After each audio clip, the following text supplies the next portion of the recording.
Good evening dear student, class 11th maths के student का स्वागत है। आइए इलिप्स पे कुछ डिस्कशन करें। इलिप्स क्या होते हैं इसके बारे में मैंने प्रीवियस लेक्चर में भी थोड़ा डिस्कशन किया था। चलिए थोड़ा और आगे बढ़ते हैं। हमने कहा था कि इलिप्स एक ऐसा पॉइंट का ट्रेसिंग पाथ है कि उस पाथ के प्रत्येक पॉइंट पर या आप कह सकते हैं कि जो आपका प्रोजेक्ट या आप कह सकते हैं प्रोजेक्टाइल, आप कह सकते हैं प्रोजेक्टाइल या कोई पार्टिकल उस पथ पर मूव कर रहा है, तो किसी भी टाइम पर उस पार्टिकल की डिस्टेंस दो फिक्स पॉइंट से, ठीक है, उस पार्टिकल की डिस्टेंस का सम दो फिक्स पॉइंट से सेम बना रहता है, तो हमें पैराबोला मिलता है। जैसे मैं आपसे कहूं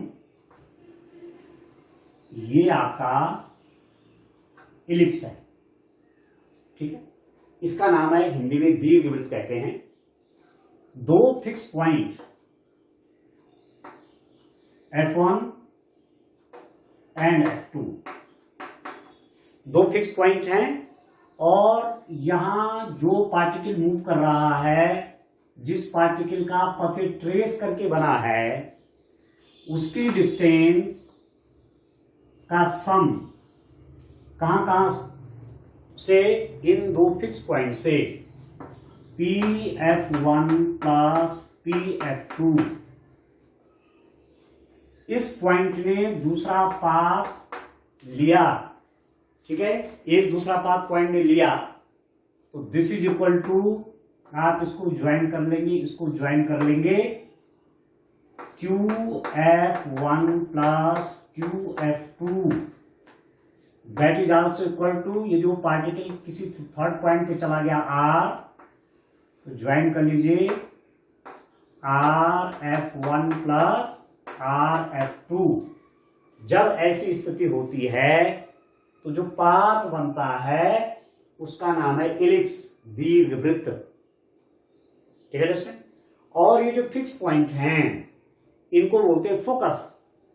ये दो फोकस हो गए, आप इनको ज्वाइन करिए, ये आपके फोकस हो गए, एक फोकस से है, एक फोकस से, ठीक है। यहां जो सेंटर पॉइंट है इसका, इसको बोलते हैं सेंटर, ठीक है, ये सेंटर पॉइंट हो गया, ठीक है दोस्तों।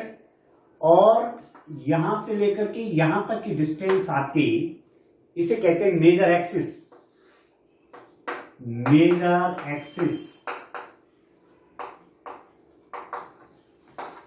एक्सिस मीन दीर्घाक्ष, ठीक है। ये होता है माइनर एक्सिस,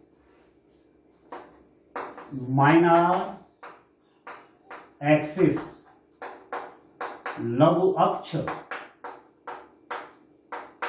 ठीक है। और आप एक्सिस सिस्टम ड्रॉ कर सकते हैं। यहां ये आपकी वाई एक्सिस हो गई और ये आपका एक्स एक्सिस हो गया, ठीक है। तो जो आपका इलिप्स है उसकी जो मेजर एक्सिस है वो एक्स एक्सिस के अलोंग सिमेट्रिक है, ठीक है। एक्स एक्सिस के अलोंग लाई कर रहा है कौन, जो मेजर एक्सिस है वो एक्स एक्सिस के अलोंग है, ठीक है। दूसरी स्थिति में इलिप्स आपका इस रूप में बनता है, यहां इस रूप में, ठीक है। यहां का एक्सिस सिस्टम ले लीजिए, तो यहां आप देख रहे हैं ये तो एक्स एक्सिस हो गया आपका, ये आपका वाई एक्सिस हो गया, ये मेजर एक्सिस अब ये है, मेजर एक्सिस ये है अब, और ये माइनर एक्सिस है। तो major axis along Y axis lie कर रही है, ठीक है दोस्तों। इसका इक्वेशन, इस इलिप्स का इक्वेशन, जब उसका मेजर एक्सिस एक्स एक्सिस के अलोंग है, तो उस इलिप्स का स्टैंडर्ड इक्वेशन हम लिखते हैं कैसे, इसका स्टैंडर्ड इक्वेशन लिखते हैं x square by A square y square by B square is equal to 1। X square by A square plus Y square by B square is equal to 1। यहां पर जो ए स्क्वायर है ये ग्रेटर देन क्या है, B square है। तब आप कहेंगे कि एक्स एक्सिस के अलोंग इसकी मेजर एक्सिस दीर्घाक्ष पड़ रही है। इसका इक्वेशन क्या होता है, इसका standard equation X square by B square plus Y square by A square is equal to 1। यहां पर ए स्क्वायर की वैल्यू बी स्क्वायर से बड़ी है और ये आपकी क्या बन जाएगी, मेजर एक्सिस बन जाएगी, दीर्घाक्ष बन जाएगी और इक्वेशन आपका ये हो जाएगा। ठीक है, तो इस बात को आपको ध्यान रखना है कि माना मैंने ऐसा लिखा X square over A square plus Y square over B square is equal to 1। यदि एक्स स्क्वायर का डिनोमिनेटर एक्स स्क्वायर का हर वाई स्क्वायर के हर से बड़ा है, if the denominator of X square is greater than the denominator of Y square, then the major axis of the ellipse lies along x-axis. Okay, and if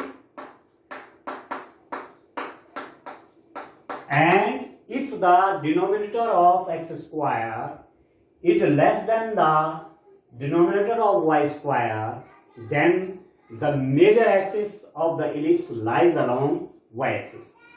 यदि x square का हर y square के हर से छोटा है तो जो हमारा दीर्घवृत्त है उसका दीर्घाक्ष कहां पड़ेगा, y एक्सिस के अलोंग पड़ेगा। ठीक है, और यदि x स्क्वायर का हर y स्क्वायर के हर से बड़ा है तो दीर्घवृत्त का दीर्घाक्ष x अक्ष के अनुदिश पड़ता है। ठीक है दोस्तों, ये आपका यहां पर इसके बारे में आपको मैंने इसका इंट्रोडक्शन आपको दी है। ठीक है, अब इसके बारे में आप थोड़ा और जानिए, थोड़ा और आगे बढ़ते हैं। इसको देखिए जरा, देखिए और आगे चलते हैं जरा, और आगे बढ़ते हैं और भी कुछ डिडक्शन निकालते हैं जो कि आपको आगे क्वेश्चन करने में आसानी हो। देखिए मैं एक इलिप्स ले लेता हूं, मेरे पास एक इलिप्स है रेजिस्टेंट, इनर इलिप्स है। ठीक है, आप देखिए ये आपकी एक्स एक्सिस है, ये आपकी वाई एक्सिस है। ठीक है, ये सेंटर पॉइंट हो गया, ओरिजिन भी कह सकते हैं। ठीक है, जस्ट एट द मिडिल है। और यहां पर 2 फोसाई होते हैं, F1 और F2, 2 फोसाई होते हैं, इनको बोलते हैं फोकस, नाभियां। तो दीर्घवृत्त की 2 नाभियां होती हैं, F1 और F2। ये दीर्घवृत्त के वर्टेक्स होते हैं, ये वर्टेक्स है। दीर्घाक्ष के एंड पॉइंट वर्टेक्स कहलाते हैं। ठीक है, the end point of major axis are called vertices. Major axis के एंड पॉइंट वर्टेक्स हुए। ठीक है दोस्तों, तो इसका इक्वेशन आप जानते हैं, X square by A square plus Y square by B square is equal to 1। Here A square is greater than B square. ठीक है, तो इसकी डिस्टेंस यहां से लेकर यहां तक होती है ए, ये पूरी डिस्टेंस आपकी ए है। ठीक है, तो इसके इस वर्टेक्स के कोऑर्डिनेट क्या हो जाएंगे, a,0। ठीक है, और इस वर्टेक्स के कोऑर्डिनेट हो जाएंगे 0,-a। ठीक है, ये आपकी मेजर एक्सिस होगी, ये आपकी माइनर एक्सिस है। माइनर एक्सिस के एंड पॉइंट कौन कौन हो गए, एक पॉइंट ये, एक पॉइंट ये। इसकी लेंथ होती है b, ये b। ठीक है, a जो है, a लेंथ है, a इसको a को बोलते हैं semi major axis, semi major axis. ठीक है, अर्ध दीर्घाक्ष कह सकते हैं। ठीक है, दीर्घाक्ष का आधा हिस्सा सेमी मेजर एक्सिस, और बी है आपका सेमी माइनर एक्सिस।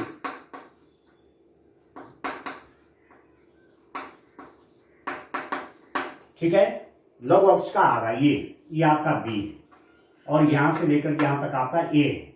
ठीक हो गया। इसका निर्देशांक, इस पॉइंट का मतलब जो आपका लघु अक्ष है, ठीक है, जो आपका लघु अक्ष है, अर्ध लघु अक्ष कह सकते हैं, इसके कोऑर्डिनेट, इन पॉइंट के कोऑर्डिनेट हो जाएंगे 0, बी, और यहां हो जाएंगे 0, बी। ठीक हो गया। ये जो सेंटर पॉइंट है, सेंटर से लेकर के फोकस तक की डिस्टेंस c,0, इस फोकस का कोऑर्डिनेट लेते हैं आप c,0, और यहां इसका कोऑर्डिनेट क्या हो जाएगा -c,0। ठीक है। अब कुछ डिडक्शन करता हूं, देखिए क्या रिजल्ट करता हूं। यदि मैं इस पॉइंट को कह लेता हूं ए, बी, सी और डी फॉर एग्जाम्पल, और मैंने इसको यहां ज्वाइन किया, इसको मैंने यहां ज्वाइन कर दिया। ठीक है, तो मैं ए, बी और सी में एक रिलेशनशिप चाह रहा हूं। ये तो बी है, यहां से लेकर के यहां तक ये पूरा ए है। ठीक है, ये पूरा आपका, ये पूरा ए है, यहां से लेकर यहां तक बी है, यहां से लेकर यहां तक सी है। ठीक है, तो राइट एंगल ट्रायंगल बन रहा है, तो ये हो जाएगा √, b² प्लस c²। ठीक हो गया। वैसे ये भी स्थिति है, ये बी है, ये सी है, ये भी हो जाएगा √, b² प्लस c²। तो अब आपने जो डेफिनेशन पढ़ी थी इलिप्स की, कि जो एक पॉइंट बी है, इसकी बाहर सर्कमफेरेंस पे इसकी डिस्टेंस दो फिक्स पॉइंट से क्या हो जाएगी, BF1 प्लस BF2। तो BF1 आपका कितना हुआ, √, b² प्लस c² प्लस ये भी √, b² प्लस c², तो आपके पास आ रहा है 2 √, b² प्लस c²। इसकी डिस्टेंस, और मतलब इस पॉइंट की डिस्टेंस यहां से और यहां से, ठीक है, उसका सम, इस पॉइंट की डिस्टेंस यहां से प्लस इस पॉइंट की डिस्टेंस यहां से, आपका ये निकल गया। अब इस पॉइंट को देखिए, ए पॉइंट की डिस्टेंस दोनों फोकस से, F1 से और F2 से क्या हो जाएगा, आप देखिए AF1 plus AF2, AF1 plus AF2। ठीक है, अब AF1 कितना होगा, आप जानते हैं यहां से लेकर के यहां तक तो A है, ये तो A है, और ये C है। ठीक है, ये पूरा A है, ये C है, तो ये डिस्टेंस कितनी हो जाएगी, A minus C plus AF2 कितना होगा, AF2 यहां से लेकर के यहां तक तो A है, और यहां से लेकर यहां तक C है, ये पूरा डिस्टेंस A प्लस C हो गया। A प्लस C, ये A कटेगा तो ये कितना हो गया, तो ये हो गया। ठीक है, अब आप जानते हैं ये पॉइंट बी भी इसके बाहर सर्कमफेरेंस पे है, और ये भी इसके सर्कमफेरेंस पे यहां। ठीक है, तो आप जानते हैं क्या आप जानते हैं, इस बात को आप जानते हैं कि BF1 plus BF2 = AF1 plus AF2। एक ऐसा पार्टिकल मूव कर रहा है, तो इसकी डिस्टेंसेस इन दो पॉइंट से, उसका सम हमेशा कांस्टेंट रहता है, तो ये दोनों इक्वल हो गए। इसकी वैल्यू आपकी कितनी है, b² प्लस c², और ये आपका आ गया 2a, ये सही कर गया, दोनों तरफ मैंने स्क्वायर किया, तो b² प्लस c² = a²। तो एक रिलेशनशिप आपके पास आ गई दोस्तों, b² प्लस c² = a²। एक रिलेशनशिप आपको ये याद रखनी है। ठीक है, जहां ये क्या है, length of semi major axis. ठीक है, ये है length of semi minor axis. ठीक है, ठीक है दोस्तों, ए बी जो आपके पास है अर्ध हो गई ना, आधा। ठीक है, दीर्घ अक्ष, अर्ध दीर्घ अक्ष कह सकते हैं। ए आपका है अर्ध दीर्घाक्ष, मतलब सेमी मेजर एक्सिस, आप सीधी इंग्लिश में बोलेंगे सेमी मेजर एक्सिस, ठीक है। ऐसी बी क्या हो जाएगा, अर्ध लघु अक्ष सेमी माइनर एक्सिस, ठीक है। सी क्या है, सी फोकस की डिस्टेंस सेंटर से, ठीक है। सी आपका फोकस की डिस्टेंस सेंटर से, इस फोकस को कहें चाहे इसको कहें, इसकी डिस्टेंस सी। तो ए बी सी ने रिलेशनशिप आपके पास आ गया, ठीक है दोस्तों। तो एक चीज आपको ये ध्यान रखनी है। और आगे चलते हैं, एक रिलेशनशिप आप फॉर्मूले के रूप में इसको तैयार कर लीजिए। और आगे आप देखिए,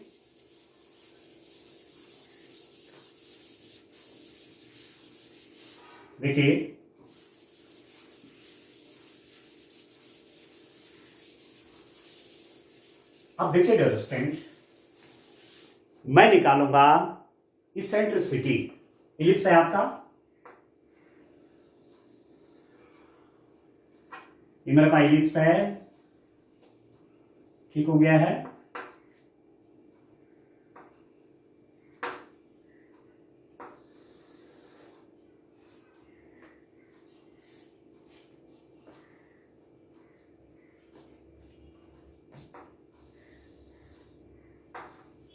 ये एक्स एक्सिस है, ये वाई एक्सिस है, ठीक है। यहां हमने कहा सेंटर है, यहां फोकस है, ठीक है दोस्तों। यहां आपका वर्टिसेस हो गए जिनके कोऑर्डिनेट आपके a,0 -a,0 है, ये 0,b है, 0,-b है, ये आप सब जानते हैं, ठीक हो गया। अब मैं डिफाइन करूंगा उत्केंद्रता, eccentricity. What is eccentricity in the case of an ellipse, ठीक है।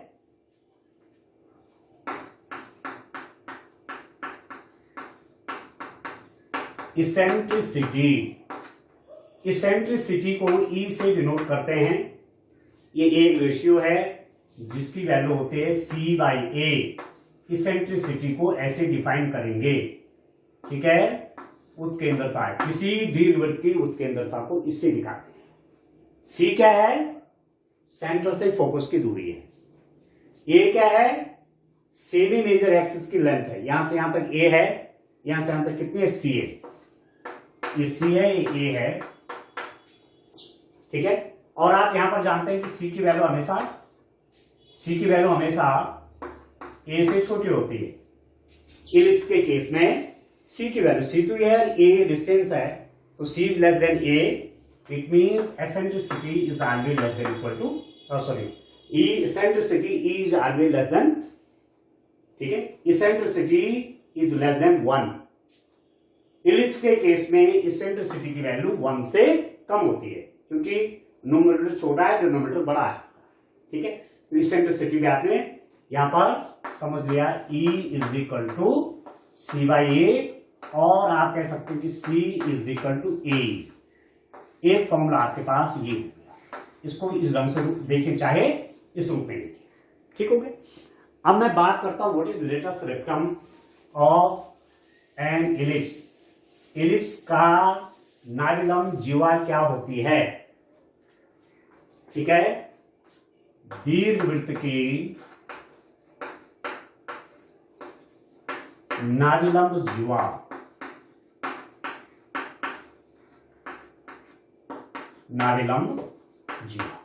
लेटेस्ट रेक्टम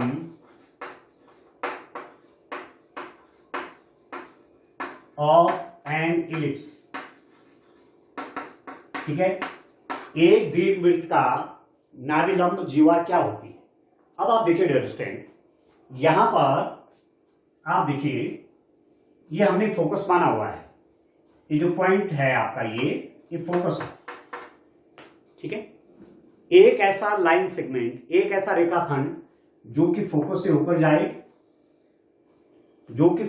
होकर जाए और एक्स एक्सिस पर परपेंडिकुलर है। एक्स एक्सिस मतलब मेजर एक्सिस, जो आपका मेजर एक्सिस है उस पर परपेंडिकुलर है, ये दीर्घ अक्ष है ना, दीर्घ अक्ष पर लंबवत और फोकस से होकर जाने वाला ये, तो इसका नाम है नाभिलंब जीवा। यदि मैं इसको पी पी डैश कहूं तो पी पी डैश आपका नाभिलंब जीवा हो, नाभिलंब जीवा, लेटस रेक्टम।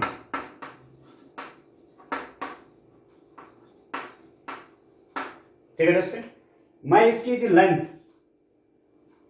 अब आप इसको मैं किसी टाइम पर यहां पर कोऑर्डिनेट इसका यदि ये ले लूं, ये डिस्टेंस तो सी है, माना मैंने एल कहा यहां से लेकर यहां तक, तो ये हो जाएगा आपका सी कॉमा एल हो जाएगा।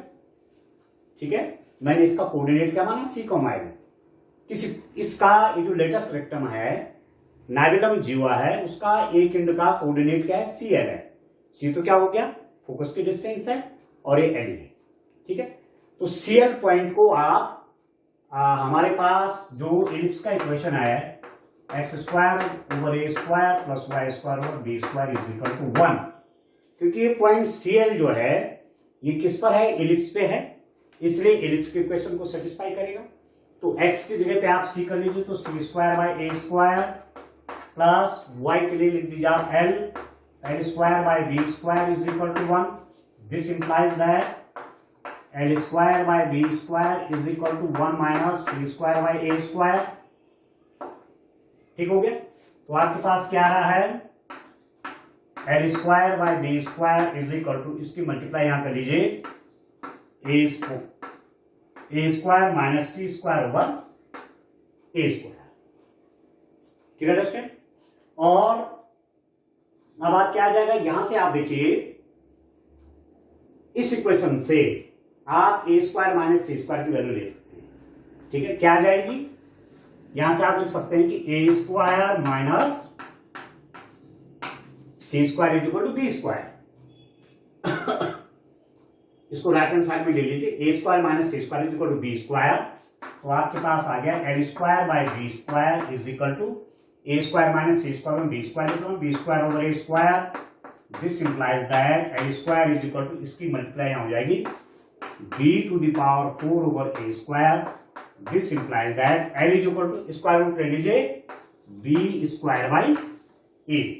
L is equal to b square by a means यहां से लेकर के यहां तक इसकी लेंथ कितनी है, b स्क्वायर बाई a।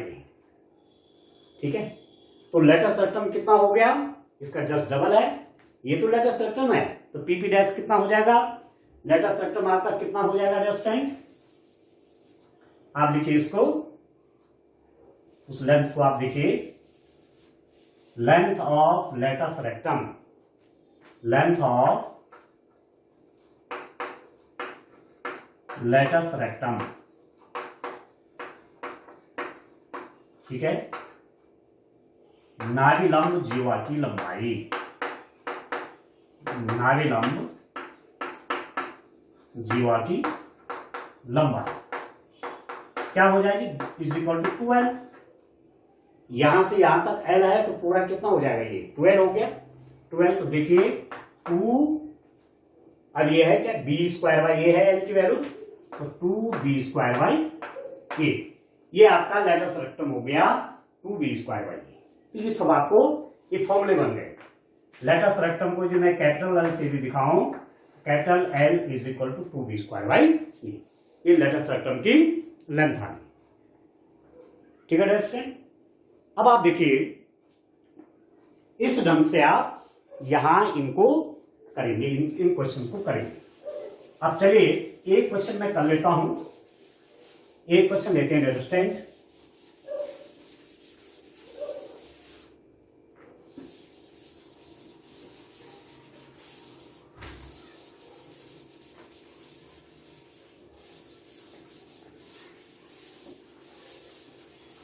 देखिए मैंने आपको 2 इक्वेशन बताई, ठीक है, एलिप्स के हमने X square by A square plus Y square by B square is equal to 1, एक इक्वेशन ये पड़ी स्टैंडर्ड इक्वेशन, और इसमें हमने एलिप्स का शेप ऐसा देखा, ये एलिप्स का शेप है, ठीक है स्टूडेंट, ये ठीक है। तो इस इलिप्स की स्टैंडर्ड इक्वेशन ये हो जाएगी, यहां पर ए स्क्वायर की वैल्यू बी स्क्वायर से बड़ी। दूसरी पोजीशन आपने पढ़ी X square over B square plus Y square over A square is equal to 1। ठीक है, ये जो इलिप्स है आपका ये इस शेप का है। ठीक है स्टूडेंट, इस शेप का होगा, ये एक्स एक्सिस होगी, वाई एक्सिस है आपकी। ठीक है स्टूडेंट, यहां पर जैसे इस पहले वाले केस में ये तो मेजर एक्सिस है, ये माइनर एक्सिस है, ये दीर्घाक्ष है, ये लघुअक्ष। इसमें ये दीर्घाक्ष बन जाएगी, ये यहां से लेकर यहां तक दीर्घाक्ष और ये लघुअक्ष है, और यहां पर बी स्क्वायर की वैल्यू ए स्क्वायर से छोटी है, यहां पर भी ए स्क्वायर बड़ा है। ठीक है दोस्तों, तो ये आपके लिए एक इंट्रोडक्शन है इलिप्स के बारे में। अब आगे नेक्स्ट लेक्चर में इसके क्वेश्चन लेंगे। आज के लिए इतना काफी है। Thank you.